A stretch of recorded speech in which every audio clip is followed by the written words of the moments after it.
There's a moment in Better Off Dead that every car lover remembers, even if they don't realize it at first. A quiet driveway. A forgotten Camaro sitting under a layer of dust thick enough to hide its entire past. And then, with one twist of a wrench and a spark of teenage desperation, that beat-up machine suddenly looks like it might have one more story left in it. Lane Meyer's black 1967 Camaro isn't just another movie car. It's an oddball survivor, a patchwork of mismatched parts, hidden shortcuts, and behind-the-scenes chaos that even the crew didn't fully understand at the time. Some say the car never looked the same in two scenes. Others swear there were details the studio hoped fans would never notice. But what actually happened on set? Why did this humble Camaro end up carrying some of the strangest secrets in 80s movie history? And how did one neglected teenager's project car accidentally become a cult icon? If you love classic cars and the wonderfully messy stories that Hollywood leaves behind, you'll probably feel right at home here. Stick around, we've got plenty to uncover. So let's start digging through the clues the film crew left scattered across the set. This is the journey into 20 of the weirdest, most unexpected details hiding inside Lane Meyer's unforgettable Camaro. Number 20. Two cars played, one Camaro. The story begins with something most movie fans never noticed. Lane Meyer's Camaro was not one car, but two different machines pretending to be the same icon. On paper, both were black first-generation Camaros. In reality, one was a worn-out 1967 bought for close-up shots, while the other was a battered 1968 disguised with glued-on badges and swapped trim. The crew figured nobody would ever catch the differences. After all, it was the mid-80s, and the film wasn't expected to become a cult favorite. But those subtle mismatches created one of the strangest continuity puzzles in 80s cinema. The vent windows belonged to a 67. The body lines hinted at a 68, and certain scenes show the car changing between cuts as if it had a life of its own.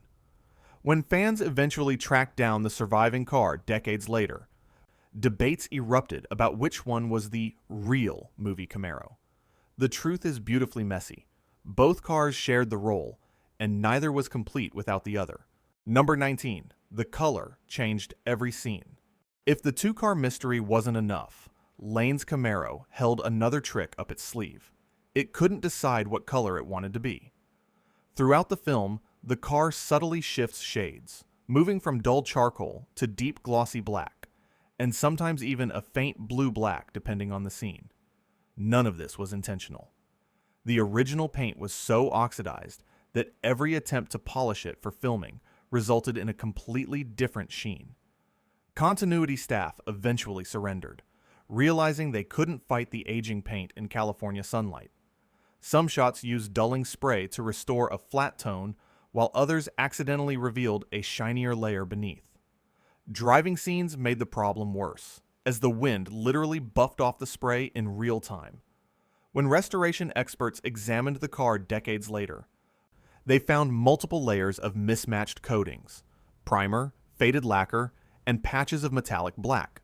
The Camaro had become a rolling timeline of last-minute fixes, a visual diary of every desperate attempt to keep it looking consistent. Number 18. The fake hood scoop trick. One of the Camaro's most recognizable features was never functional at all: the aggressive hood scoop. Fans assumed it hinted at hidden power, maybe a big block lurking underneath. The truth was far less glamorous. The scoop was a cheap fiberglass piece, bought at a local auto parts store and glued on purely for looks. The production team simply wanted Lane's car to appear more intimidating, even if it was mechanically ordinary. What makes this detail funnier is how committed fans became to the illusion. When the surviving car was eventually restored, enthusiasts noticed the adhesive marks and non-factory drill holes, and chose to keep them. To them, the fake scoop wasn't a flaw. It was part of the car's cinematic identity. Ironically, the crew originally installed it because they worried casual viewers wouldn't recognize the Camaro as a muscle car. They didn't expect that this fake detail would become one of the most iconic visual elements of the entire film. Number 17. the Frankenstein tire setup. Even before the cameras rolled, the Camaro was already a handling nightmare, and the reason was surprisingly simple. Its 4 tires had nothing in common. The director believed a teenager's project car shouldn't look too perfect, so the crew sourced 4 completely different brands and sizes. One was a Firestone, another a Goodyear, one a BF Goodrich, and the last an off-brand snow tire painted to look normal. The result was chaos. The Camaro pulled violently under braking, drifted sideways during takeoffs, and reacted differently every time the stunt driver touched the wheel. Some takes had to be repeated over and over because the mismatched tires sent the car veering out of frame. The stunt team joked that the car handled like it was allergic to straight lines. When restorers eventually discovered the snow tire, the mystery of the haunted handling finally made sense. The car hadn't been cursed. It had simply been sabotaged by artistic intention. Number 16.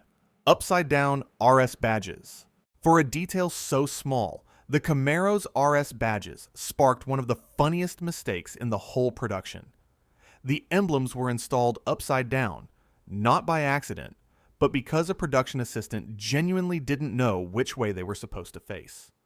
He admitted later that he thought the S looked like a number 5, so he oriented it in the readable direction. No one on set noticed. Not the transportation crew, not the director, not even the Camaro owners working in the background. The error survived all the way into theaters, where sharp-eyed Chevrolet fans spotted it immediately and sent confused letters to the studio asking whether it was an inside joke or a licensing issue. When the surviving car was eventually restored, the community faced a hilarious dilemma. Keep the badges correct, or keep them wrong for authenticity. Many replica builders chose the upside-down version, embracing the mistake as part of the car's identity. Number 15. The Firebird dashboard swap. Deep inside the Camaro's cabin lies one of its strangest secrets. The dashboard wasn't from a Camaro at all. During the early days of filming, a crew member accidentally spilled an entire thermos of hot coffee across the original dash.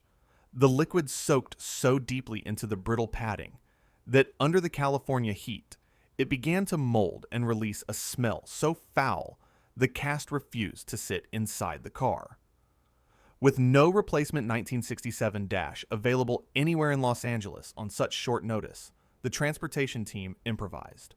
They scavenged a 1969 Firebird dashboard from a junkyard, bolted it in place, and hoped no one would ever notice the difference. Pontiac enthusiasts would eventually spot every mismatch: the gauge layout, the glove box handle, the radio cutouts. But when restorers finally worked on the real movie car years later, they kept the Firebird dash exactly as it was. It had stopped being a mistake. It had become part of the legend. Number 14. The bowling trophy shift knob. Few props in 80s cinema are as unintentionally iconic as the Camaro's shift knob, a small, shiny sphere taken from the top of a youth bowling trophy. The story began when the prop department needed something distinctive, something that would stand out in close-up shots. A crew member happened to have his child's third-place bowling trophy in the car and offered it up. They unscrewed the tiny golden bowling ball and threaded it onto the shifter. What no one expected was how fans would latch onto it. For years, people paused VHS tapes trying to figure out what the strange knob was made from. When the surviving movie car was eventually restored, enthusiasts tracked down the exact trophy model from the mid-80s just to recreate the detail perfectly. The original trophy, now missing its ball, still sits on a dusty shelf in the prop master's garage, and according to him, his son never quite forgave him for the sacrifice. Number 13. Cusack couldn't drive stick. One of the most surprising behind-the-scenes revelations is that John Cusack, the star of the film, didn't know how to drive a manual transmission when production began. The Camaro the studio purchased happened to be a 4-speed, and rather than teach him or find another car, the crew made a baffling decision. They welded the shifter in third gear, turning the Camaro into a 1-gear wonder. The stunt team suffered most. Starting from a dead stop in third gear, shredded clutches, overheated the motor, and turned simple driving scenes into mechanical torture. They went through multiple clutches before filming Wrapped. Cusack, embarrassed, avoided shifting motions entirely, and fake gear change sounds were added in post-production to sell the illusion. When the car was eventually restored decades later, mechanics discovered the transmission almost fossilized in place. It took a full rebuild to undo Hollywood's strangest shortcut. Number 12. The gearbox welded in third. The welded in third gear chaos wasn't the only mechanical crime committed on the Camaro. Because the hood pins had been mistakenly installed backward earlier in production, the hood once flew open during a driving take and shattered the windshield. To prevent it from happening again, the crew resorted to a quick, brutal fix. They welded the hood shut. This created a new nightmare. With the hood sealed, the cooling system could no longer be accessed easily. The car began overheating constantly, especially during scenes with repeated takes. Crew members drilled a small hole directly through the hood and used a funnel to top off coolant between shots. A patchwork solution that left a barely visible scar on the body. For years, fans wondered why the Camaro's hood never opened on screen. The truth was an artistic choice. It was damage control, pure and simple. A desperate attempt to keep the car running just long enough to finish filming. Number 11. The hood welded shut.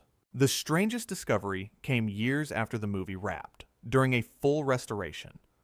While removing the driver's door panel, the new owner found a perfectly preserved, mummified rat wedged deep inside the frame.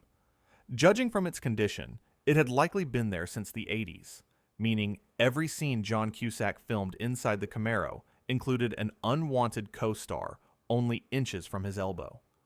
The smell many crew members complained about suddenly made sense. At the time, they blamed everything from spilled coffee to burning clutches, never imagining a dead rodent was quietly decomposing inside the door. The restoration team cleaned and sealed the panel, but rather than discard the rat, they placed it in a small display case as a darkly comedic souvenir of the car's history. Today, that tiny relic occasionally appears at car shows, labeled Supporting Actor, Better Off Dead. Number 10. A hidden mummified rat. For all its on-screen attitude, the Camaro never sounded like itself. Every roar, every downshift, every dramatic rev in Better Off Dead came from a completely different machine. A late 70s Corvette running a built 427. The Camaro's real engine, tired and poorly maintained, produced a wheezy growl that the sound team politely described as lawnmower adjacent. To fix this, they recorded the Corvette for hours, capturing everything from idle burbles to full-throttle screams. These sounds were then stitched into the film with little regard for accuracy. The result is unintentionally hilarious. Scenes where the car is barely moving feature thunderous engine noise, while gentle turns are accompanied by drag strip-level revs. Car enthusiasts noticed immediately, sparking a long-running joke that the Camaro identified as a Corvette. Even today, fans at car shows refer to the movie car as the Camarovette, a nickname born from one of Hollywood's laziest yet funniest audio shortcuts. Number 9. Corvette engine sounds dubbed in. Perhaps the most expensive unused prop in the entire production was the fully installed nitrous oxide system hidden in the Camaro's trunk. Complete bottle, solenoids, lines, everything was real. The director originally planned a comedic moment where Lane accidentally triggered it during the street race, sending the car surging forward in exaggerated fashion.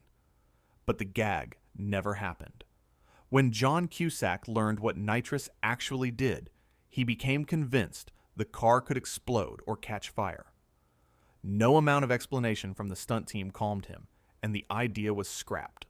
The nitrous system sat untouched for the entire shoot.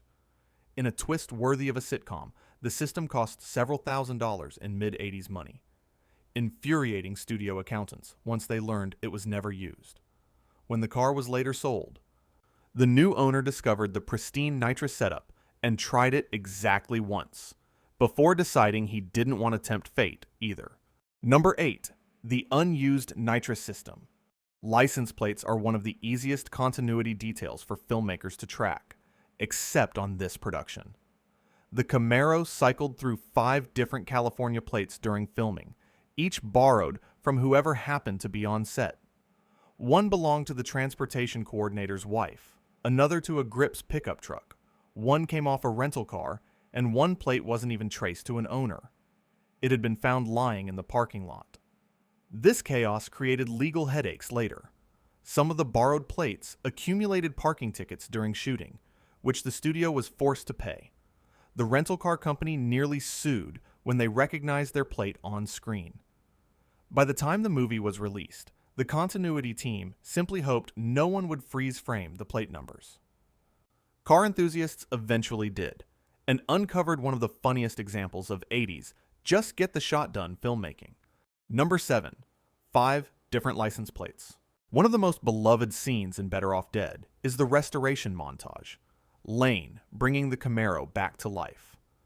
But behind the cinematic magic was a trick few people ever suspected. Much of the sequence was filmed in reverse. Instead of fixing up a wreck, the crew started with a pristine car and gradually made it look worse, loosening panels, adding fake rust, and sprinkling dirt over the engine. When played backward, the footage created a strangely mesmerizing effect. Tools seemed to leap into hands, grime appeared to vanish, and the Camaro looked like it was healing itself. The decision saved the production weeks of labor, as actually restoring a real junker would have been impossible on their schedule. The collector who loaned his Camaro for the sequence reportedly winced as they intentionally damaged it. The studio soothed him by buying an even nicer one afterward, one of the few happy endings in the Camaro's chaotic filming history. Number 6. The restoration shot in reverse. Before the hood was welded shut, it suffered one of the production's most embarrassing blunders. The hood pins had been installed backward.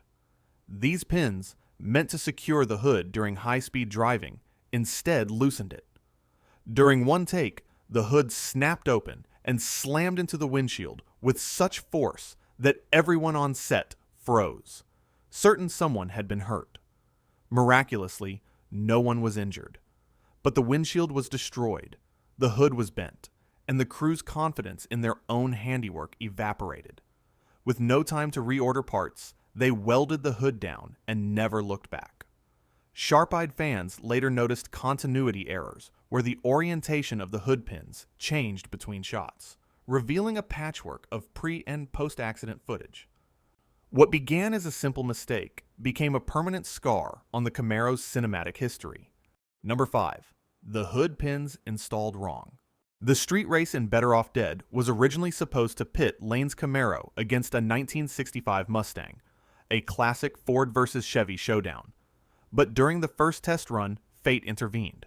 The Mustang's transmission catastrophically failed, scattering metal fragments across the pavement. With no budget or time to source another Mustang, the crew scrambled.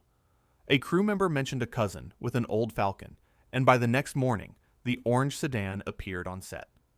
It was slower, less dramatic, and nowhere near a match for the Camaro, so the stunt driver riding the brakes became the only way to fake a competitive race.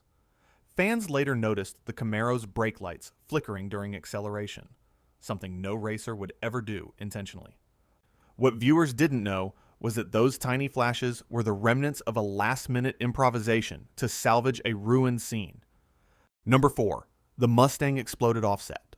During filming of the race sequence, director Savage Steve Holland insisted on riding inside the Camaro to feel the shot.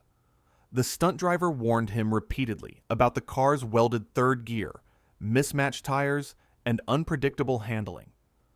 Holland waved off the concerns until the first corner.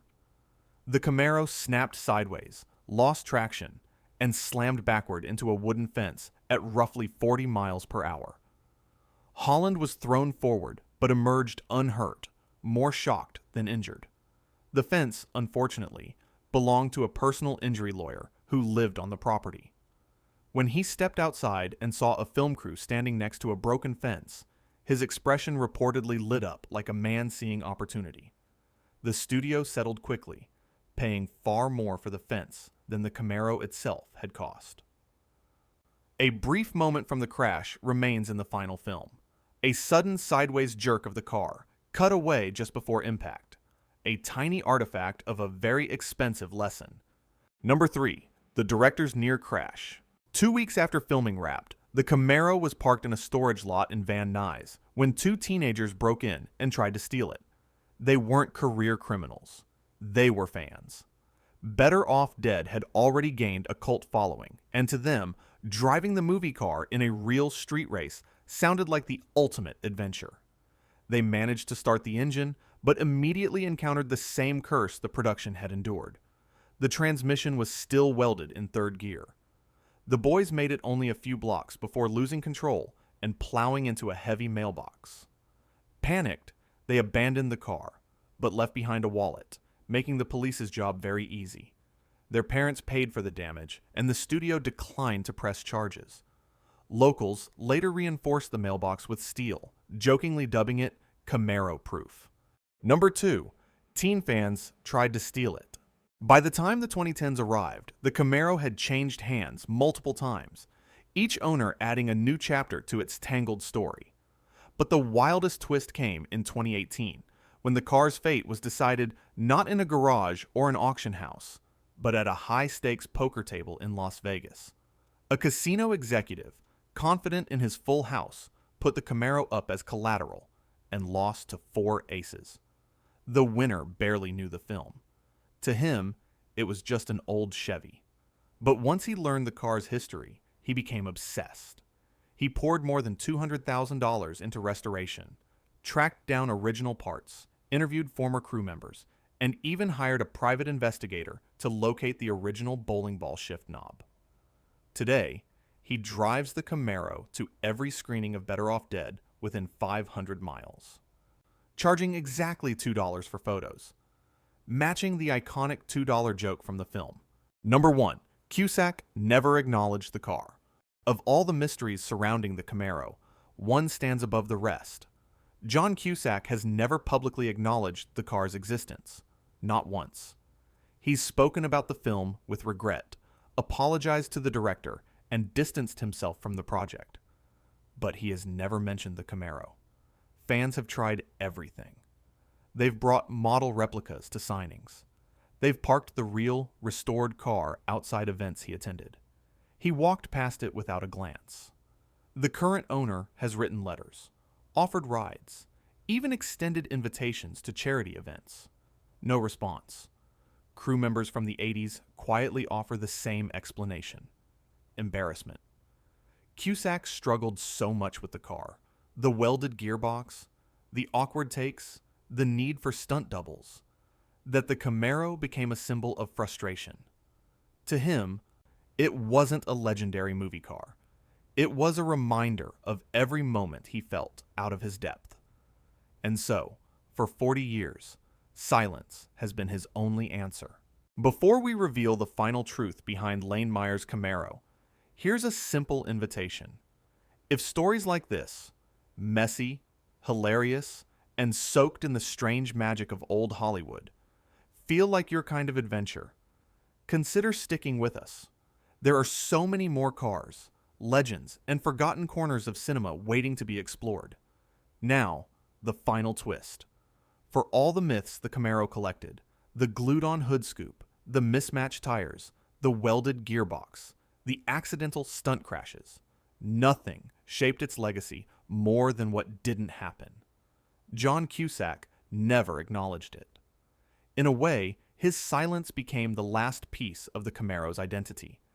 A car built from spare parts, held together by improvisation, powered by a Corvette's voice, and burdened with chaotic on-set mishaps, and yet unwelcome in the memories of the man who drove it on screen. But that silence also set the Camaro free. Without the actor's blessing, the car drifted into the hands of fans. People who embraced its flaws, celebrated its accidents, and restored it with more love than it ever received during filming. It survived not because it was perfect, but because it was unforgettable. Today, Lane Meyer's Camaro stands as a reminder of something rare in film history, a prop that outgrew the story it belonged to, a survivor of chaos, a symbol of accidental greatness. In the end, it was never just a car. It was an unlikely legend, forged from mistakes Hollywood never meant to make.